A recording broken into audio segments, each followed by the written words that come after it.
দোকানের মতো চিকেন ভর্তা আজ বানিয়ে ফেলবো বাড়িতেই।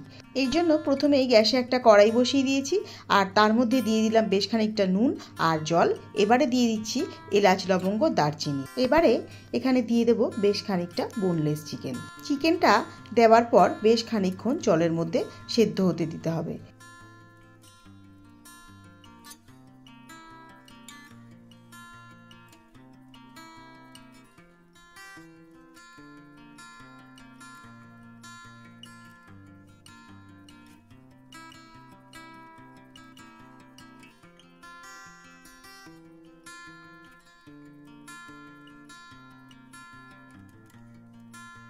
চিকেনটা বেশ ভালোভাবে সেদ্ধ হয়ে গেছে, এবার তুলে নিচ্ছি।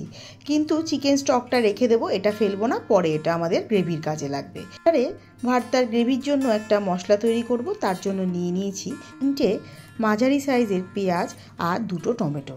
দুটোকেই বেশ ভালো করে কুচি করে কেটে নেব।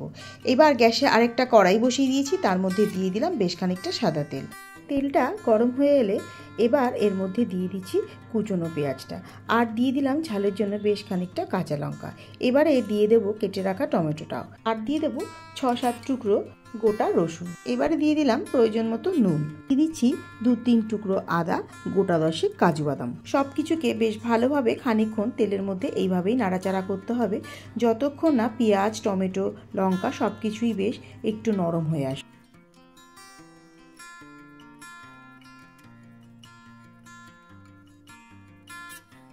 এখন গুঁড়ো মশলার মধ্যে দিয়ে দিচ্ছি ছোট চামচের 1 চামচ হলুদ গুঁড়ো, বড় চামচের 1 চামচ ধনে গুঁড়ো আর দিয়ে দিচ্ছি বড় চামচের 1 চামচ গোলমরিচের গুঁড়ো।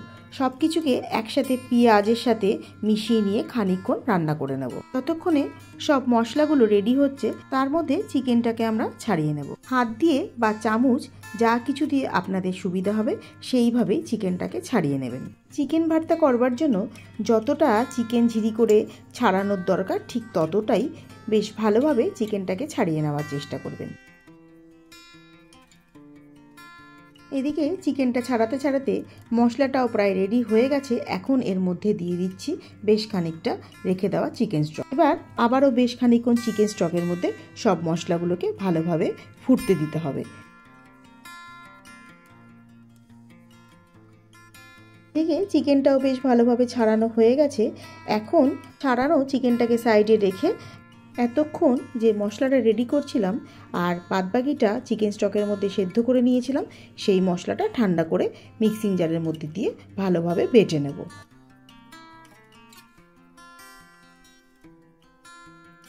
এবার গ্যাসে আবারও একটা কড়াই বসিয়ে দিয়েছি, তার মধ্যে দিয়ে দিলাম বেশ খানিকটা বাটার আর সাদা তেল। বাটার আর তেলটা যখন গরম হয়ে আসবে তখন তার মধ্যে দিয়ে দেব বেটে রাখা গ্রেভিটা। এবারে খানিকক্ষণ নাড়াচাড়া করে নিয়ে গ্রেভিটাকে ভালোভাবে ফুটতে দেব আর বেশ খানিকক্ষণ রান্না হতে দেব। এই সময় গ্যাসের ফ্লেমটা লো টু মিডিয়ামে দিয়ে বেশ ভালোভাবে খানিকক্ষণের জন্য ঝোলটাকে ফুটতে দিতে হবে যতক্ষণ পর্যন্ত মশলার গায়ে থেকে একটা কাঁচা গন্ধ চলে না যায়। 3-4 মিনিট এইভাবেই রান্না করে নিয়ে এবার এর মধ্যে দিয়ে দেব সেদ্ধ করে রাখা চিকেনটা।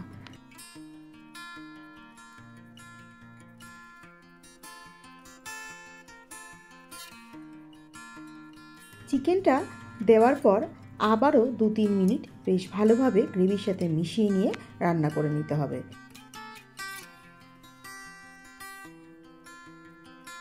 এখন এখানে দিয়ে দিলাম প্রয়োজন মতো নুন আর চিনি। ঝোলের মধ্যে যতক্ষণে মাংসটা সেদ্ধ হচ্ছে আর ঝোলটা আরেকটু গাঢ় হয়ে আসছে ততক্ষণ গ্যাসের ফ্লেমটা লো টু মিডিয়ামে দিয়ে খুব ভালোভাবে নাড়াচাড়া করে রান্নাটা করতে হবে।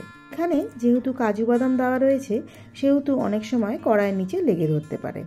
এইবারে নিয়ে নিয়েছি বেশ খানিকটা ডিম, 4খানা মতো ডিম এখানে ব্যবহার করছি আর ডিমগুলোকে কুচি করে বা স্লাইস করে যেভাবেই হোক কেটে নেব।